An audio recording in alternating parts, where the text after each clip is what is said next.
Well, I've got some predictions for this coming season on today's Locked On Anaheim Ducks. Let's hit it. Your Locked On Ducks, your daily podcast on the Anaheim Ducks, part of the Locked On Podcast Network, your team every day.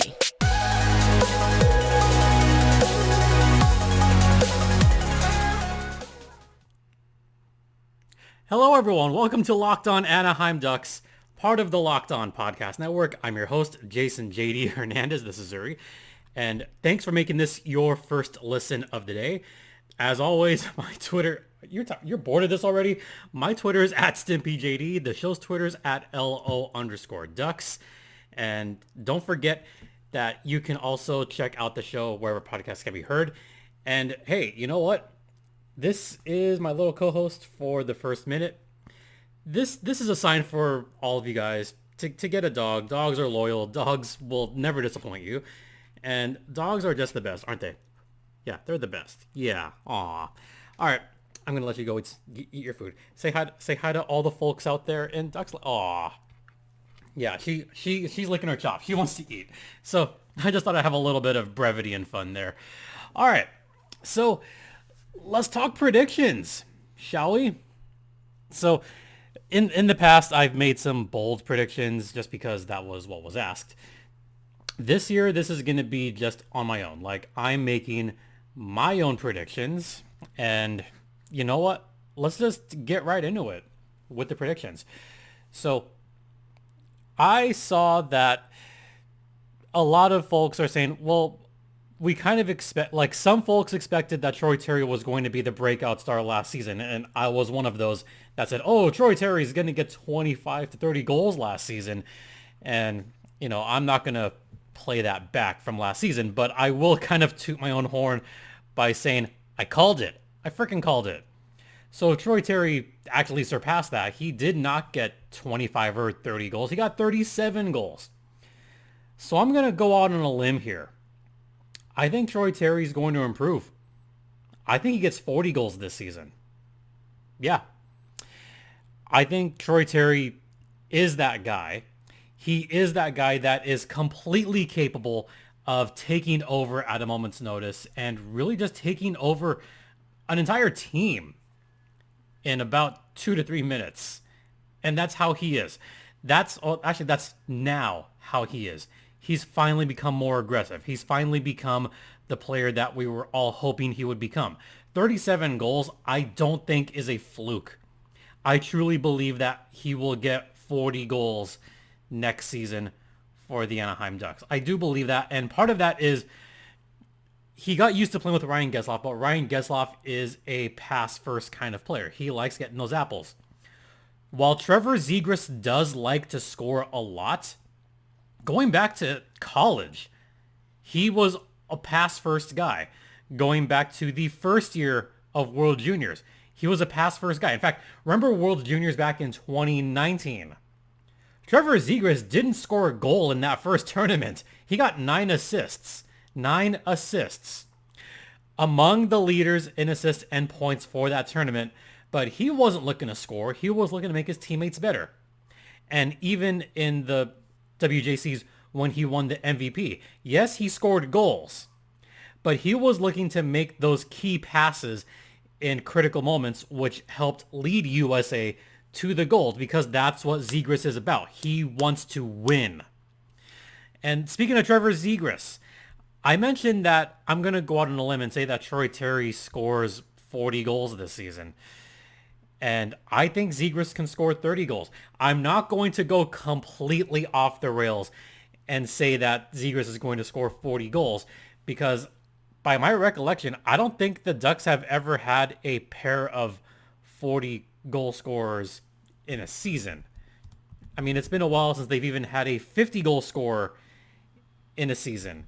We got to go all the way back to some worm by the name of Corey Perry. Yeah. Remember when Corey Perry scored 50 goals in a season? Yep. That seems like an eternity ago. But that was back in, I want to say 2010, 2021. Now, the record for most goals in a season is, in fact, Teemu Selanne, who scored 52 goals back in, I want to say 98. I mean, it's around this era of jersey. So 98, I want to say, was when he scored 52. And just doing some quick research, the Ducks have in fact had one pair of 40 goal scorers. Only once in franchise history has a pair of Ducks scored 40 goals or more. And you got to go all the way back to 97. Oh, I was right. It was 98. 1997. Teemu Selanne scored 51 goals. And Paul Kariya scored 40. How can I forget about Paul Kariya? Paul Kariya scored 44 goals in a season. So that's the last time that a pair of Ducks scored 40 in a season. Am I saying it's going to happen this season? Likely not. Let's be real here. But Zegras is, I think, going to score 30 goals. And it's even been a while since we had a 40-30 season for the Ducks. It's been a while since we've had a pair of Ducks score 70 combined goals in a season. I mean, that hasn't happened since that has not happened since the Mighty Ducks era. Ooh, boy. No, I take it back. 2011, Corey Perry and Bobby Ryan. That's it. That's the list. Not much of a list, is there? So am I saying this is a new generation? Is this a new era? Yeah, I honestly believe that. I believe that Zegras will and frankly should play all 82 games. Health, being a factor. I truly believe that Troy Terry is going to play at least 80 games this season. I think he'll score 40. Terry's bulked up. Z has bulked up. They're not going to miss a whole lot of time. And I believe that. 40 for Terry, 30 for Zegras. That's my first prediction. My next prediction has to do with some odds. And this one kind of ticked me off a little bit. And you'll understand why when I mention this. Okay. So BetOnline right now has the Anaheim Ducks among the worst teams in the NHL. In fact, they have the Ducks regressing this season. I said a couple seasons ago that they would regress, but we all saw that coming. We all knew the 2020 season was going to be a long one. We knew the 2021 season was going to be even worse. We all knew that. Last season, I made some pretty bold predictions, and, looking back, that was before rookie camp, and that was around the time when there was the rumor that Z might be in San Diego. That's not going to happen this season at all. BetOnline has the Anaheim Ducks at 80.5 points. That's it. 80 points. Now, last season, they did get up to 76 points. That's not bad, but they kind of fell apart at the end of the season. 80.5, frankly, that seems kind of low. Now, Arizona is at 65.5 for what it's worth, and I think Coyotes will fall below that. But the Ducks being among one of the worst teams in the National Hockey League, that's kind of insulting. So I'm going to go out on a not so far limb. Ducks are going to get above 80 points. In fact, they're going to get above 85 points. In fact, I think they'll get above 90 points this season. The Ducks could be vying for a playoff spot.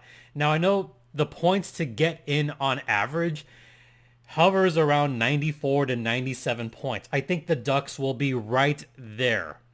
It's going to depend on what happens in the Central Division. It's going to depend on teams like Winnipeg. It's going to depend on the Jets of the world and the Stars of the world. How are those guys going to do in their division?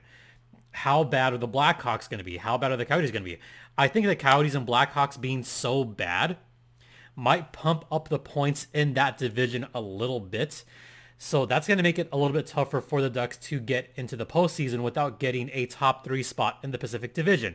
If you get what I'm saying, Central Division opponents play each other more often than anyone else.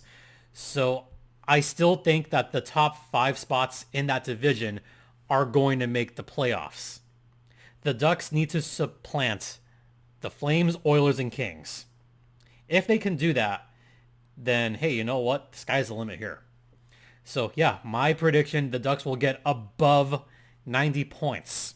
So yeah, take that, Bet Online, which is our favorite sponsor. Okay, so yeah, this line did come from Bet Online, which is your number one source for all things betting. It is the one place that has you covered, the one place that we trust.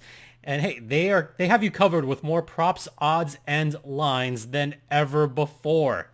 And you could check out the regular season point totals. They got futures, they got division futures, they've got player futures, which I will talk about momentarily. And they've also got futures as to will they or won't they make the playoffs. And you know what, frankly, if you want a safe bet, take it from me, a safe bet, take the over. Take the over 80.5 points on the Ducks this season. Yeah, over 80.5. You could find those lines at Bet Online using either your laptop or your mobile device. Once again, that is Bet Online, the exclusive online sportsbook of the Locked On Podcast Network. And please gamble responsibly. Welcome back to Locked On Anaheim Ducks, part of the Locked On Podcast Network. You're locked in with Jason JD Hernandez as I'm giving some predictions, my official predictions for this season, by the way. So you may have seen on another podcast or two or four that I made some division predictions. So I'm going to give those predictions right now. I have the Oilers first, still do. I have the Flames second. I have the Kings third. So I think it's going to be a repeat of last season, but have the two Alberta teams flipped around. And the reason I have Edmonton first this season is I think the Oilers, they're hungry. They remember what happened last season, and you know what? They're probably not all recovered from that. For the Oilers, this is Stanley Cup final or bust. There's a humongous chip on the shoulders of Leon Draisaitl and Connor McDavid. And I think those two are going to take it out on the rest of the league and probably lead the league in points again. So I have Edmonton 1, Calgary 2. I think the Kings will improve. They picked up Kevin Fiala, who's going to be a big addition to that team. Quentin Byfield is going to improve. They've got some young talent. They've got prospects too. I mean, the Ducks have a ton of prospects, but so do the Kings. I mean, the Kings brought up Sean Durzi last season from Ontario, and look how well he has done. Look at the just emergence of Trevor Oaks. Thousand Oaks native Trevor Moore.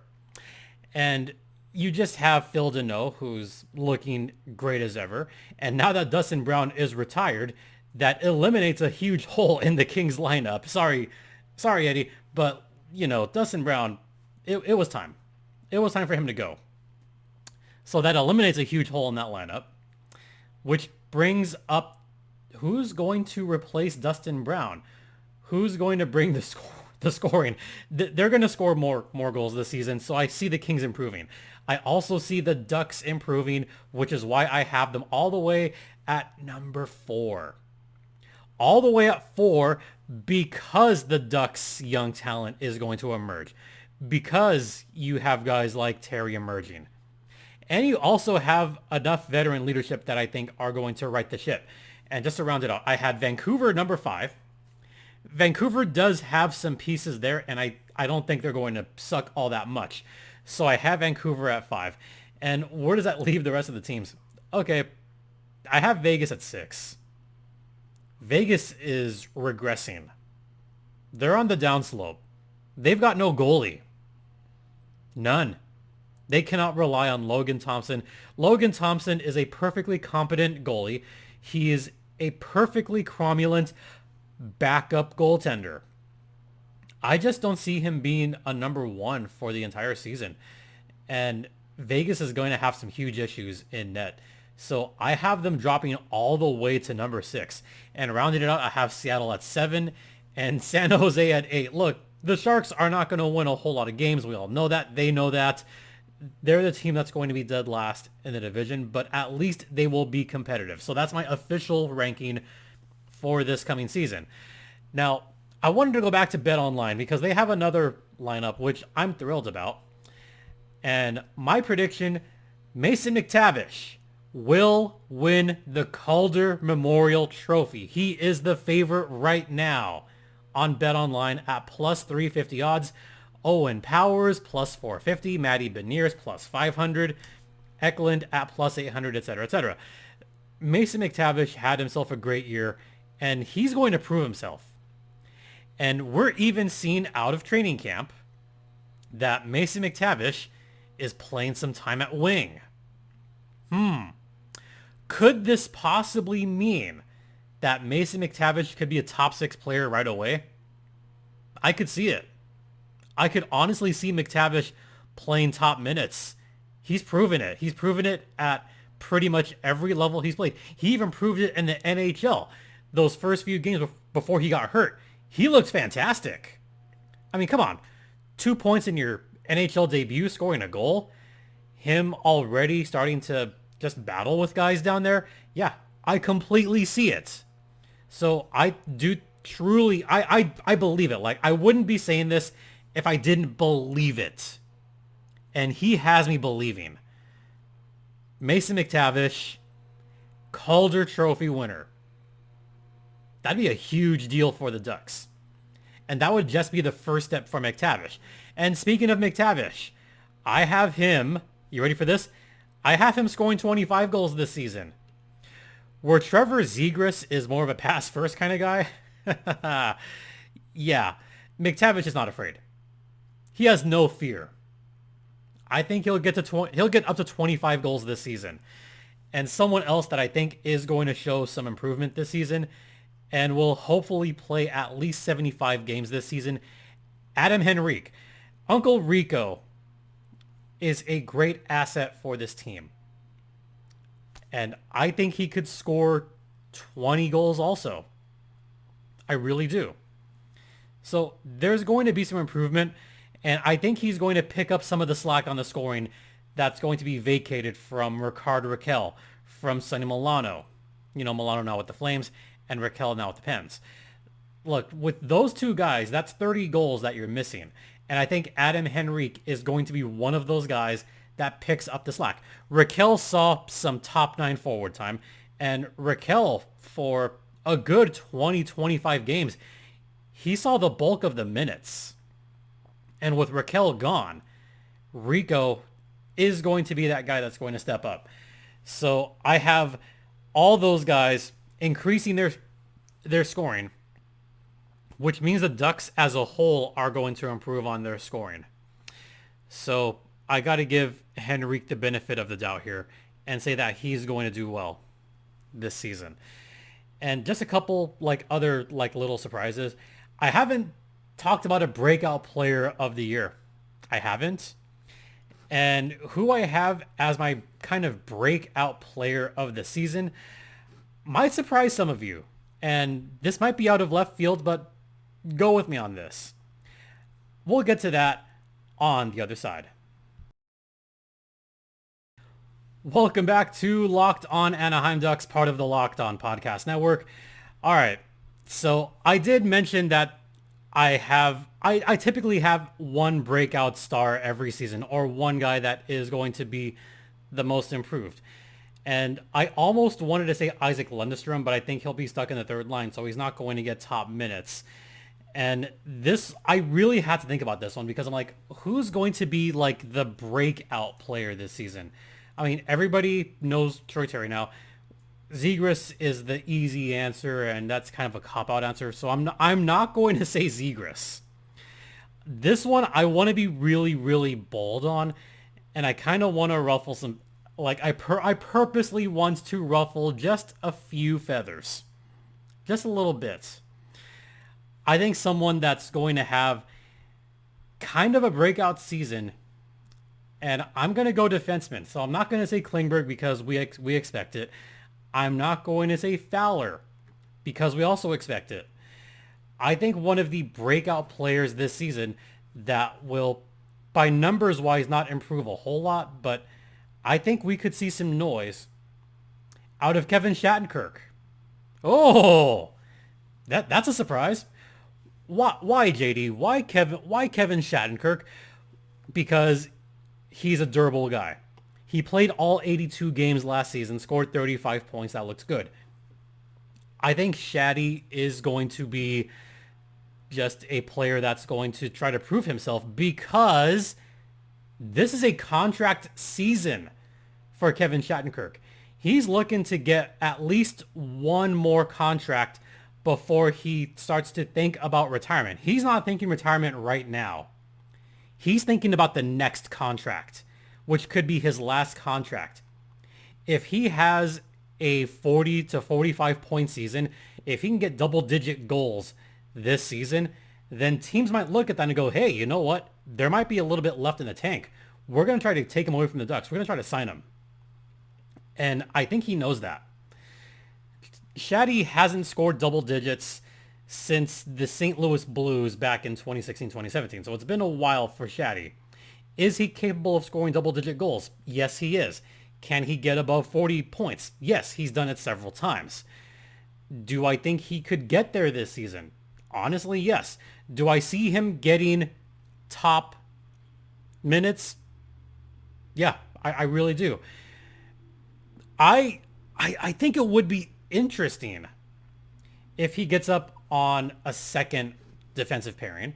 So first pairing, I would expect it to be one of Klingberg and Fowler. We all expect it.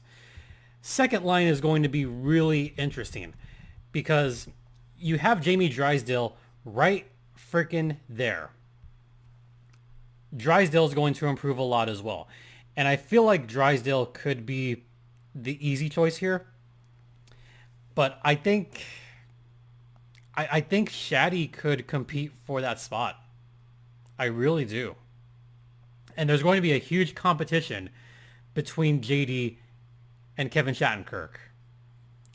And as much as I love Jamie Drysdale, JD might find himself on the wrong side either as a second pairing or Shattenkirk might take that second line.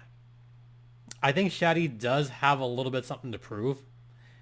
So I think he could be the breakout star this season. And I know that's going to upset a lot of the Drysdale fans because I also think he's going to have a breakout season. But the thing is, for Drysdale, we expect him to rise up. For Shattenkirk, I don't think many people are going to expect it. But I'm going to say this again. It's a contract season. A lot of players have some of their best seasons on contract years. So that's something that I think we got to keep in mind a little bit for Shatty. So that's my take on that. Other bold predictions. So I know I said last season that Dallas Eakins was probably going to be let go during the season last year. And I think a lot of people were surprised that he wasn't fired in the midst of that long losing streak. I mean, I'll admit I was a little surprised, but Eakins is very eager to begin this season. And I think he's ready for it. So I don't think he gets fired this season. I don't. I think the Ducks do just enough to keep him around for the end of this season, for the end of his contract, and then what happens after this season. I mean, there's going to be a lot of coaches that will be vying for that coaching spot for the Ducks once we start seeing some improvement. And Eakins being here for the whole season, you know what? It might not be the worst thing. It might not. I mean, the coaching staff around Dallas right now is among the best in the league. And I'm not just saying that. Like, I really think the Ducks coaching staff is among the best in the league. The coaches that they have right now. Look at the improvements they made on special teams. For 50 games, the Ducks were top 5 in both power play and penalty kill through the first 50 games. Last 32, that's a different story. But these guys have the capability of being one of the most lethal power play and penalty killing teams in the league. If you can get Mason McTavish some good PK time, that will improve it immediately. Am I saying McTavish will get a lot of power play time too? Yes. Could he be a specialty guy that could be on both? Yeah, I don't see why not. He's that good. He's going to help the Ducks so much this season in so many different aspects, which is why I have him winning the Calder, and which is why I have the Ducks, you ready for this? Being a top 5 in power play this season and a top 10 in penalty killing this season. By the end of the year, the Ducks could be up there on both categories. Not so bold prediction, top 10 in both at the end of the season. All right. Yeah, I mean, it's not like the boldest of predictions. I mean, the only bold prediction I had like one or two, but you know, I don't want to have too many spicy takes. I just want to have what I think could legitimately happen. So yeah, I do believe this. I think it's going to be a really fun season. I can't wait, but I'm going to say this for the second time this week. Have patience. Just have patience. The Ducks will get there. All right, that's going to do it for today's show. Once again, thank you all so much for watching. You can watch this, on YouTube. Make sure to subscribe. And hey, this podcast is free and available across all platforms, including Stitcher, Spotify, Odyssey, Apple Podcast, Google Podcast, Podbean, among others. You could follow me at StimpyJD. The show's Twitter is at @LO_Ducks. You could email me at lockedonanaheimducks@gmail.com. Thank you for making this your first listen of the day. And also, I just want to say this again. Thank you all so much for your kind words after what happened last week. You guys all rock. You guys were awesome. So I just want to thank you all from the bottom of my heart for all that. You guys are the best. Especially those that are on other Ducks podcasts. Y'all are awesome. We're all just one big community. We have different Ducks podcasts, but we're like a great community. So I want to thank all of you for your support, and my colleagues, of course. All right. Once again, thank you all so much for your support. It's greatly appreciated. For Locked On Anaheim Ducks, I'm Jason JD Hernandez. And, oh, hold on one second. Come here, pups. Come here. Yeah, she's going to come over here. I'm going to get off the camera. I'm going to bring her on. Oh, yeah, there we go. I'm Jason JD Hernandez. This is Uri saying have a great rest of the day. Please continue to be safe out there. Be kind to one another. And Ducks fly together. Yeah, Ducks right there. See? Ducks fly together. Yeah. Hey, pups. Do ducks fly together? Do they? Yeah, they do. Ducks fly together.